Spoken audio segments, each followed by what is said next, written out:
Welcome વિદ્યાર્થી મિત્રો.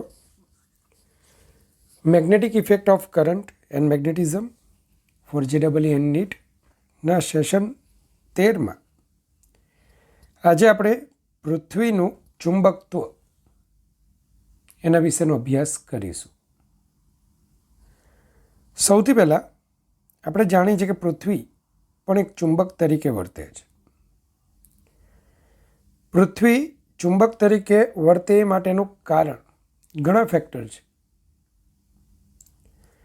પહેલું કારણ એ છે કે ભાઈ પૃથ્વીનો જે ગર્ભ છે એ પીગળેલી અવસ્થામાં છે.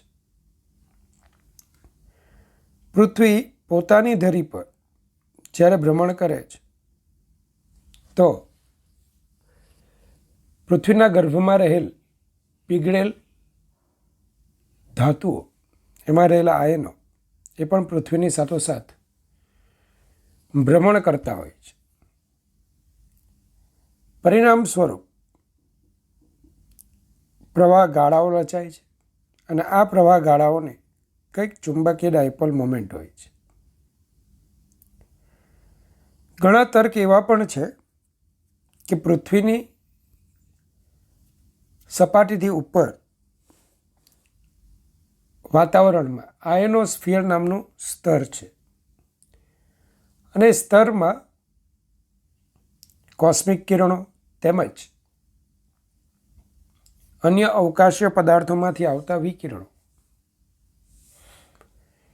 એ વાયુના અણુઓનું આયનીકરણ કરીને આયનોસ્ફિયરનું સ્તર બનાવે છે, જેમાં પણ આયનો છે અને એમની ગતિને લીધે પણ પૃથ્વીનું ચુંબકત્વ રચાયું છે. આવી જુદી જુદી માન્યતાઓ છે. આના પરિણામે પૃથ્વી કંઈક ચુંબકીય ડાયપોલ મોમેન્ટ આ દિશામાં ધરાવે છે. ધ્યાન આપજો. ઉત્તર કેનેડા નજીક પૃથ્વીના ચુંબકત્વનો દક્ષિણ ધ્રુવ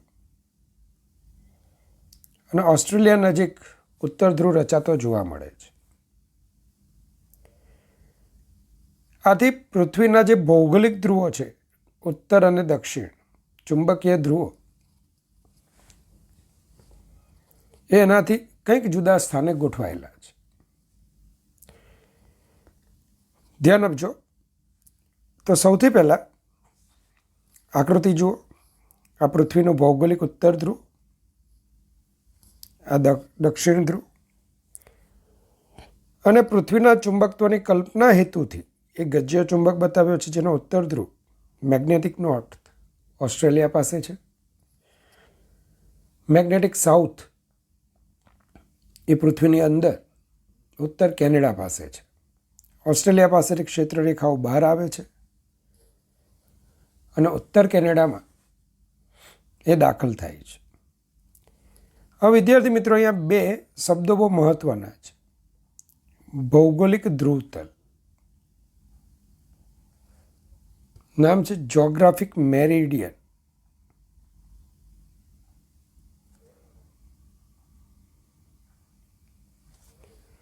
તમે પૃથ્વી પર કોઈ પણ સ્થળનું એડ્રેસ એના અક્ષાંશ અને રેખાંશ દ્વારા મેળવી શકો છો. ધારો કે આ કોઈ સ્થળ P છે. આ પૃથ્વીનું વિષુવવૃત્તીય સમતલ. તો આ સ્થળ P કોઈ રેખાંશ પર તેમજ કોઈ અક્ષાંશ પર રહેલું હશે.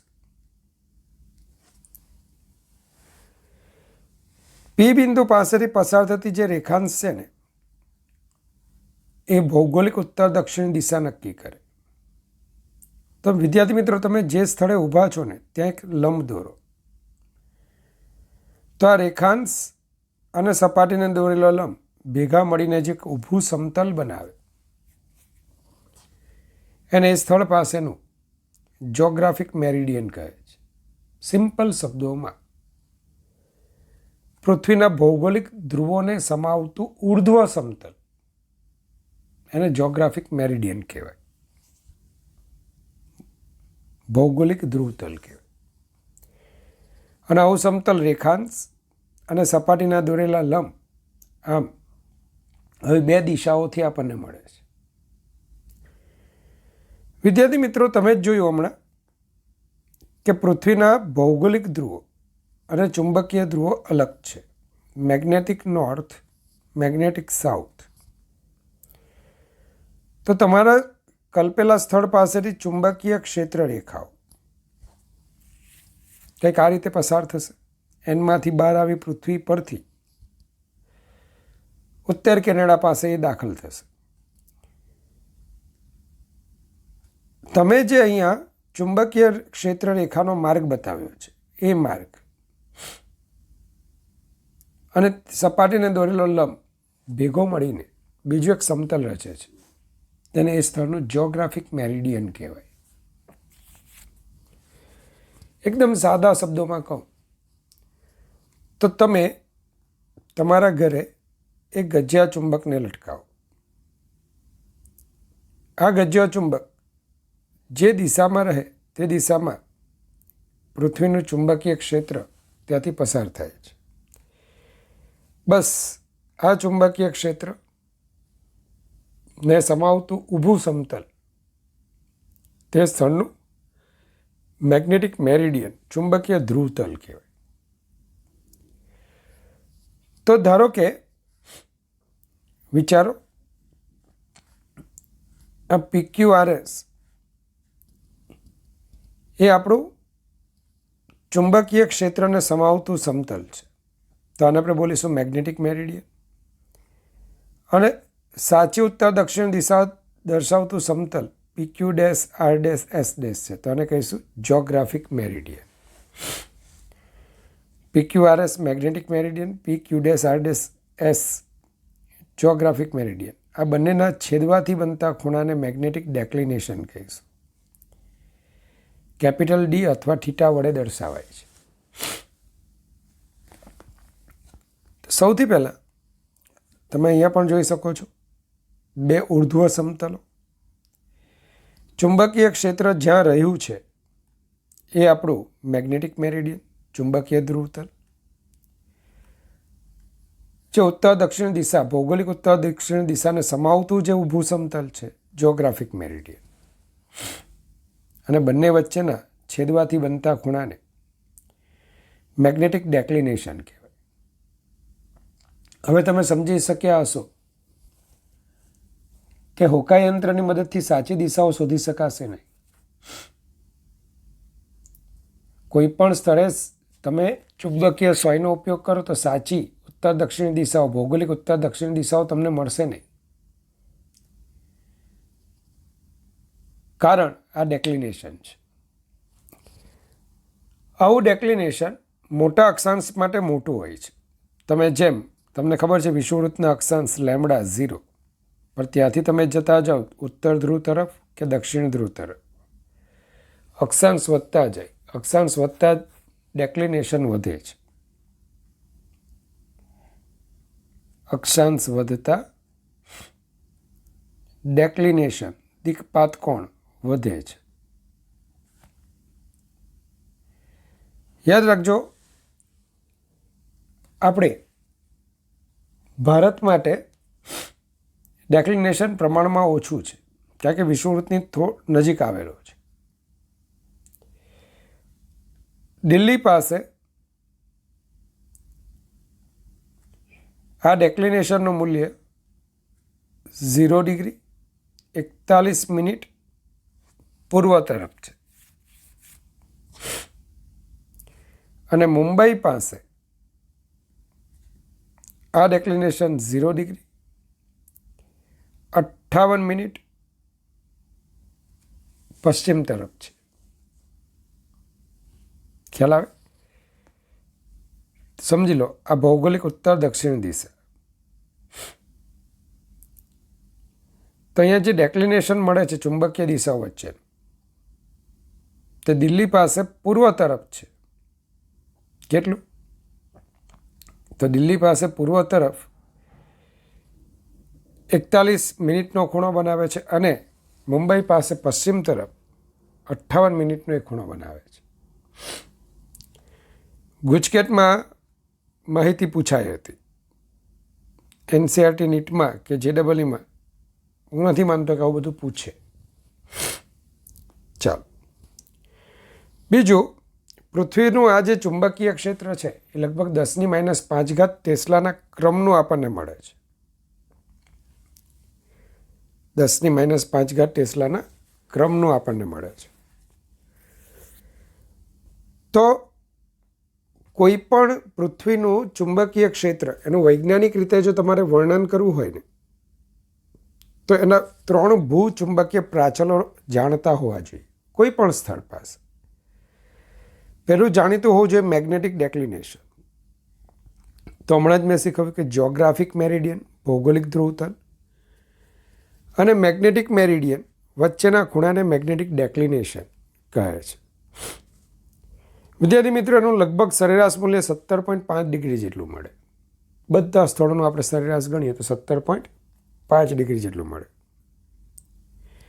ભારતની પણ મેં વાત કરી, દિલ્હી અને મુંબઈની. બીજું ધ્યાન રાખજો, પૃથ્વીની ચુંબકીય ક્ષેત્ર રેખાઓ એ પૃથ્વીને સપાટીને સમાંતર રહીને પસાર થતી નથી. ઓસ્ટ્રેલિયા પાસે કે જ્યાં પૃથ્વીના ચુંબકનો ઉત્તર ધ્રુવ આવેલો છે ત્યાં ક્ષેત્ર રેખાઓ વર્ટિકલી અપવર્ડ હોય છે. મતલબ કે એન ધ્રુવમાંથી ક્ષેત્ર રેખા બહાર આવે છે તો એ શિરોલંબ એવી ઉર્ધ્વગામી છે, વર્ટિકલી અપવર્ડ. ઉત્તર કેનેડા પાસે કે જ્યાં પૃથ્વીના ચુંબકીય ક્ષેત્રનું દક્ષિણ ધ્રુવ છે ત્યાં ચુંબકીય ક્ષેત્ર રેખાઓ વર્ટિકલી ડાઉનવર્ડ છે, શિરોલંબ એવી અધોગામી છે. તમે એકદમ હલકી ચુંબકીય સોયને જો ઓસ્ટ્રેલિયા પાસે રાખશો ને તો તમને ખબર છે કે ચુંબકીય સોય એટલે મેગ્નેટિક ડાયપોલ એ હંમેશા ક્ષેત્રને સમાંતરે ગોઠવવાનો પ્રયત્ન કરે. એમ અને બી પરસ્પર સમાંતર રહે તે રીતે ગોઠવવા ટ્રાય કરે. જો ઓસ્ટ્રેલિયા પાસે ચુંબકીય ક્ષેત્ર રેખાઓ ઉર્ધ્વ દિશામાં હોય તો આપણી ચુંબકીય સોય એકદમ હલકી ચુંબકીય સોય વર્ટિકલ થઈ જશે અને ઉત્તર કેનેડા પાસે આ ચુંબકીય સોય ત્યાં પણ શિરોલંબ બની જશે. જ્યારે ચુંબકીય વિષુવવૃત્ત પાસે આવી ક્ષેત્ર રેખાઓ લગભગ સમાંતર હોવાથી ચુંબકીય સોય સમક્ષિતિજ ગોઠવાયેલી જોવા મળશે. કલ્પના કરીએ, આપણા સુરત જેવા શહેર માટેની કલ્પના કરીએ તો આપણું છે મેગ્નેટિક મેરિડિયન. પૃથ્વીનું ચુંબકીય ક્ષેત્ર વેક્ટર બી આ દિશામાં છે. પણ એવું કેવી રીતે કહી શકું તો કે આ આપણી સમક્ષિતિજ દિશા. હું એક હલકા ગજિયા ચુંબકને બરાબર મધ્યમાંથી લટકાવું છું અને જો એ સમક્ષિતિજ સાથે આ ખૂણે નમે ને ગજ્ય ચુંબક અથવા ચુંબકીય સોય જો સમક્ષિતિજ સાથે આ ખૂણે નમે તેના નમવાથી બનતા આ ખૂણાને હું ડીપ એંગલ કહીશ. કે ભાઈ સુરત શહેર પાસે પણ પૃથ્વીના ચુંબકીય ક્ષેત્રની ક્ષેત્રરેખાઓ બરાબર સમક્ષિતિજ રહીને પસાર નથી થતી, સમક્ષિતિજ સાથે કંઈક ખૂણો બનાવીને પસાર થાય છે. તો આને આપણે ફાઈ અથવા આઈ કહીશું. ક્લિયર? ચાલો આગળ વધીએ. તો કોઈ સ્થળે પૃથ્વીના ચુંબકીય ક્ષેત્રએ સમક્ષિતિજ સાથે બનાવેલા ખૂણાને નમન કોણ એંગલ ઓફ ડીપ ફાઈ અથવા આઈથી ઓળખાય છે. સાચો ડીપ એંગલ મેગ્નેટિક મેરિડિયનમાં હોય છે. આવું કેમ લખ્યું છે તેનું કારણ તમને કહું છું. ચુંબકીય વિષુવવૃત્ત પર તેનું મૂલ્ય 0 ડિગ્રી બરાબર, કારણ કે ક્ષેત્ર રેખાઓ બરાબર સમક્ષિતિજ હોય, અને ચુંબકીય ધ્રુવો પાસે તેનું મૂલ્ય 90 ડિગ્રી જેટલું હોય છે. ત્રીજો પ્રાચલ તમારે જાણવો પડે પૃથ્વીના ચુંબકીય ક્ષેત્રનો સમક્ષિતિજ ઘટક BH અથવા HE, horizontal component of earth. ચાલો તો મેગ્નેટિક મેરિડિયનમાં તમે હમણાં જ જોયું કે આ મેગ્નેટિક મેરિડિયનમાં ચુંબકીય ક્ષેત્રના બે ઘટક પાડી શકાય, સમક્ષિતિજ ઘટક, શિરોલંબ ઘટક. સમક્ષિતિજ ઘટકને આપણે BH અથવા HE વડે દર્શાવીશું ટેક્સ્ટબુક મુજબ. વર્ટિકલ કમ્પોનન્ટને BV અથવા ZE વડે દર્શાવીશું. હવે આ સ્થિતિમાં બરાબર ધ્યાન આપજો, જો પૃથ્વીનું ચુંબકીય ક્ષેત્ર BE અથવા B હોય તો BH બરાબર B cos phi થાય તથા BV બરાબર B sin phi થશે. સ્પષ્ટ છે કે B બરાબર BH square plus BV square અને tan phi બરાબર BV બાય BH. આમ યાદ રાખજો, પૃથ્વીના ચુંબકીય ક્ષેત્રના તમે બે ઘટકો BH BV વિચારી શકશો. ચલો ક્લિયર. તો tan phi is equal to BV by BH. તો સાચો ડીપ એંગલ આપણને હંમેશા મેગ્નેટિક મેરિડિયનમાં મળશે. તો સાચો ડીપ એંગલ અને દેખીતો ડીપ એંગલ, દેખીતો મતલબ અપેરેન્ટ, અનુભવાતો, દેખાતો. તો તમે ઘણી વખત ચુંબકીય સોય પર બાહ્ય નિયંત્રણો લગાડીને એને મેગ્નેટિક મેરિડિયનમાંથી વિચલિત કરો છો.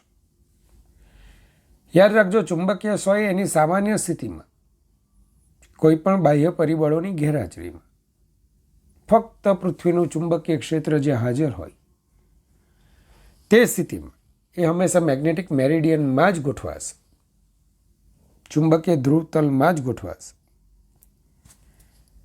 પણ ધારો કે તમે ચુંબકીય ધ્રુવતલમાં ગોઠવાયેલી સોયને અન્ય કોઈ સમતલમાં રાખો છો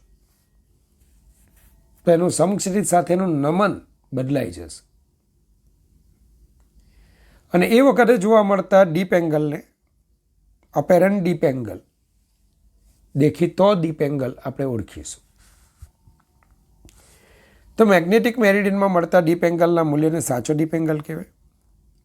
આ સિવાયના કોઈ ઉર્ધ્વ સમતલમાં મળતા ડીપ એંગલને દેખીતો ડીપ એંગલ કહેવાય. જો સાચો ડીપ એંગલ આપણો ફાઈ હોય તો tan phi બરાબર BV બાય BH. પણ મેગ્નેટિક મેરિડિયન સિવાયનું કોઈ સમતલ લીધું, સમજી લો તમે આવું લીધું, આપણું મેગ્નેટિક મેરિડિયન છે,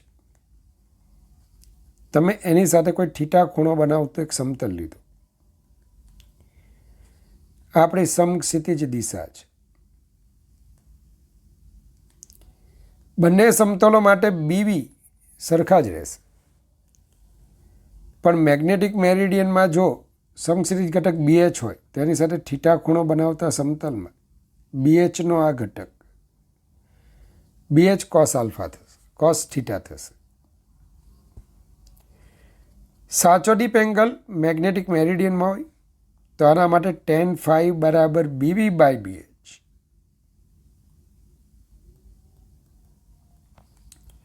આ સિવાયના સમતલમાં ડીપ એંગલ phi ડેશ હોય તો tan phi ડેશ બરાબર BV અપોન BH ડેશ. સ્વાભાવિક છે કે BH અને BH ડેશ બંને અલગ છે. જનરલી BH કરતાં BH ડેશ નાના છે. છેદ ઘટતા ટેનની કિંમત વધતા ડીપ એંગલ વધશે. આથી આપણે એમ કહી શકીએ કોઈક સ્થળે સાચો ડીપ એંગલ એ જ લઘુત્તમ ડીપ એંગલ છે.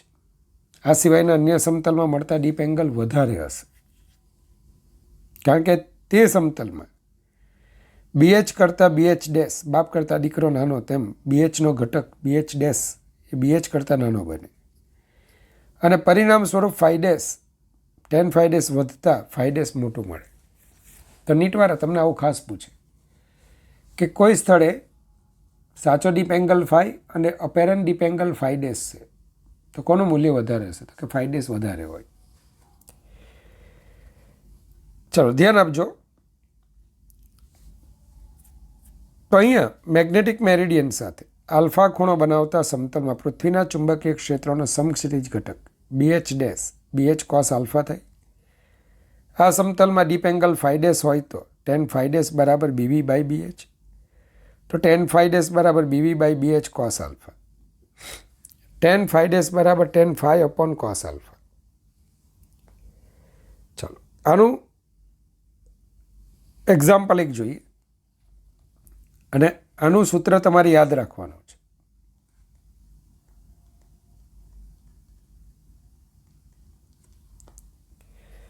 મેગ્નેટિક મેરિડિયન સાથે આલ્ફા અને 90 માઇનસ આલ્ફા ખૂણો ધરાવતા પરસ્પર લંબ એવા ઉર્ધ્વ સમતલોમાં ડીપ એંગલના મૂલ્યો અનુક્રમે ફાઈ 1 અને ફાઈ 2 મળે છે. જો સાચો ડીપ એંગલ ફાઈ હોય તો cot square phi is equal to cot square phi 1 plus cot square phi 2 થાય. આ પરિણામને યાદ રાખજો. શું માહિતી આપેલી છે કે આ આપણું મેગ્નેટિક મેરિડિયન હોય કે જેમાં સાચો ડીપ એંગલ ફાઈ છે. એની સાથે તમારે બે એવા સમતલોની કલ્પના કરવાની છે કે જેઓ પરસ્પર લંબ હશે. આ બંને સમતલો પરસ્પર લંબ, પણ એક સમતલ જો આલ્ફા ખૂણો બનાવતું હોય તો બીજો 90 માઇનસ આલ્ફા ખૂણો બનાવશે. સ્વાભાવિક છે કે આ BH હોય તો આમાં પહેલા સમતલમાં BH1 BH કોસ આલ્ફા અને બીજા માટે BH2 BH cos 90 minus alpha અથવા BH સાઇન આલ્ફા. 3 માટે કોમન કોણ છે? BV. પત્ની નહીં, ઉર્ધ્વ ઘટક. 3 માટે BV કોમન છે, એક જ છે. ચાલો, તો એ જ આકૃતિને મેં થોડું આ રીતે બતાવ્યું છે. Magnetic meridian BH1 BH2 simple છે. સાચો ડીપ એંગલ મેગ્નેટિક મેરિડિયનમાં ફાઈ, આ સમતલમાં ફાઈ 1, આમાં ફાઈ 2. તમે હોશિયાર થઈ ગયા છો. tan phi 1 is equal to tan phi upon cos alpha 1 અથવા કોસ આલ્ફા. ને અહીંયા અથવા છોડો, આખું લખીએ. tan phi 1 BV by BH1 તો BV by BH cos alpha પર BV બાય BH એટલે tan ફાઈ. તો cos alpha is equal to tan phi upon tan phi 1. આ જ રીતે મેગ્નેટિક મેરિડિયન સાથે 90 માઇનસ આલ્ફા ખૂણો ધરાવતા સમતલ માટે ડીપ એંગલ ફાઈ 2 હોય તો tan ફાઈ 2 બરાબર BV બાય BH2 તો BV upon BH sine alpha. તો sine alpha is equal to tan phi upon tan phi 2. અગત્યનું નિત્ય સમ cos square alpha plus sine square alpha is equal to 1. tan square phi by tan square phi 1 plus sine square tan square phi by tan square phi 2 is equal to 1. 1 by tan square phi 1, 1 by tan square phi 2 is equal to 1 by tan square phi. So cot square phi 1 plus cot square phi 2 is equal to cot square phi. 1 upon tan is equal to cot. પરિણામને યાદ રાખજો. તો વિદ્યાર્થી મિત્રો, થોડા બીજા problems પણ આપણે જોઈએ. 8 સેન્ટીમીટર લંબાઈનો અને 1 એમ્પિયર મીટર ચુંબકીય ધ્રુવાંત ધરાવતો એક ગજ્યો ચુંબક સમક્ષિતિજ ટેબલની સપાટી પર શિરોલંબ ગોઠવેલ છે કે જેથી દક્ષિણ ધ્રુવ ટેબલ પર રહે છે. જો તટસ્થ બિંદુ ચુંબકથી ઉત્તર દિશામાં 6 સેન્ટીમીટર અંતર ટેબલની સપાટી પર મળતું હોય તો પૃથ્વીના ચુંબકીય ક્ષેત્રનો સમક્ષિતિજ ઘટક શોધો. ચાલો, આ છે આપણું એક મેગ્નેટ જે ટેબલ પર આપણે રાખેલું છે.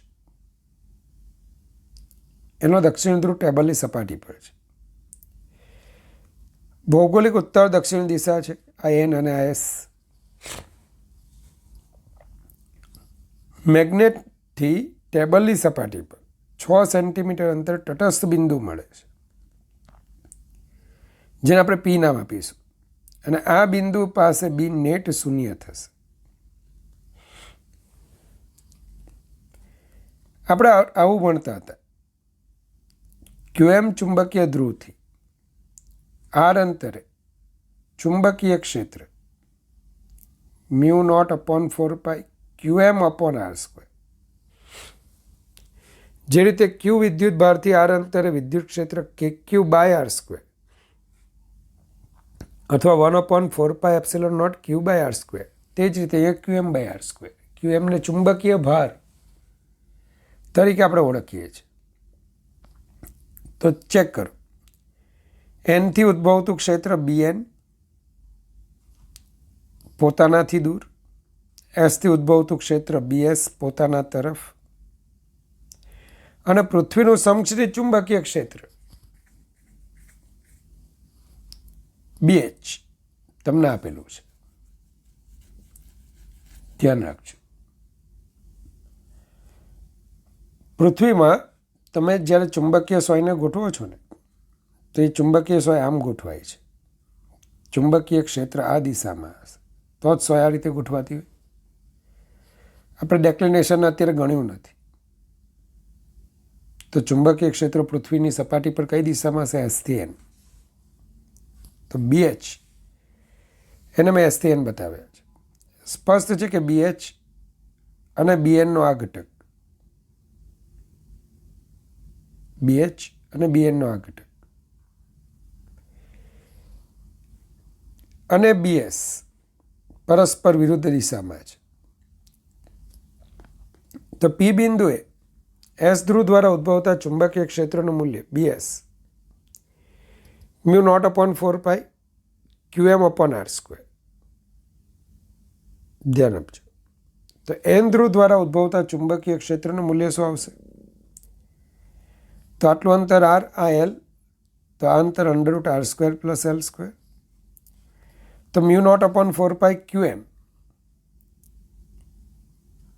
આનો વર્ગ તો r² + L², જે NP દિશામાં મળશે. P બિંદુ પાસે પરિણામી ચુંબકીય ક્ષેત્ર શૂન્ય હોવાથી,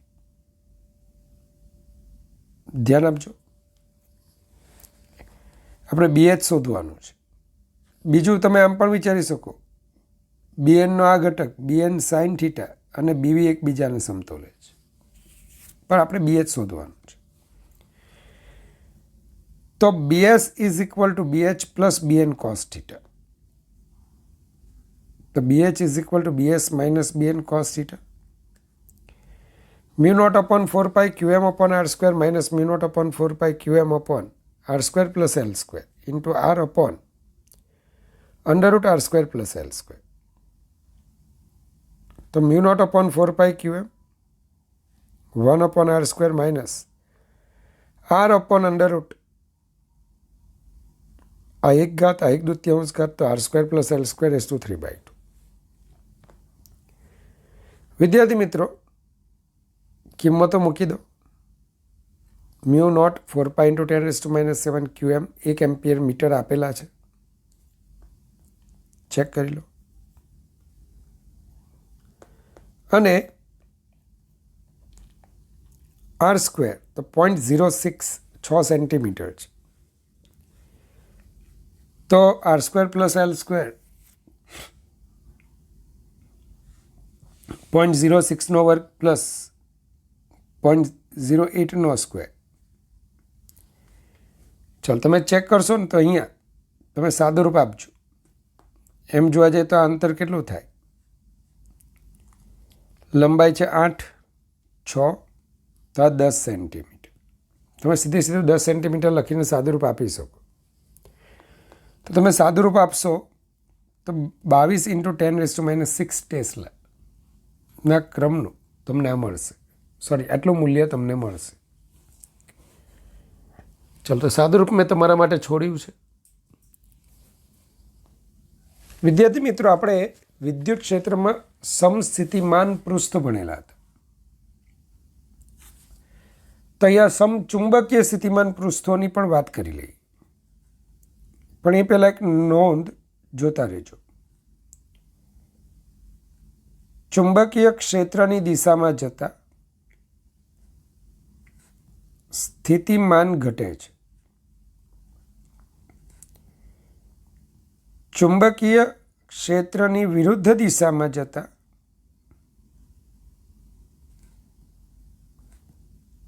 ચુંબકીય સ્થિતિમાન વધે છે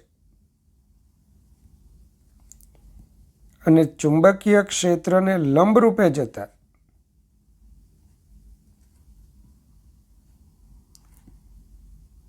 ચુંબકીય સ્થિતિમાન અચળ રહે છે. તો આ બાબતોને ધ્યાનમાં લેજો. તો એક તો આ સમાંતર સમતલો આપેલા છે, એટલે કે બી સમાન હોવું જોઈએ. પહેલું તમારે એ વિચારો કે બી શું હોવું જોઈએ? સમાન.